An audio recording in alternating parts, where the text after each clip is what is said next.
Germination seeds lay dormant until two things meet up, which is humidity and temperature. At that point in time, the seed will realize it is now time to start its thing and shoot out its taproot. There's some tricks with seeds. Sometimes if you're dealing with very old seeds and stuff like that, it's okay to scratch the outside of them to kind of give it somewhat of a boost. When you just scratch, or do you actually scar?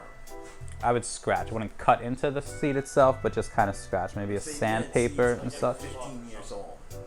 Like a what? Like emery cloth or something. Yeah, something like that. Like something abrasive to kind of just get the seed. Mm-hmm. Yeah, something of that could help. So you don't want to actually pre-crack it. You just want to get it soft. Exactly. Just kind of the outside of it. Sometimes hardens. Like a 15, 20-year-old seed being able to work. I'm sorry? It's happened. I've heard of a 30-year-old seed Really? working, yes. That can happen. Okay. Life finds a way, you know?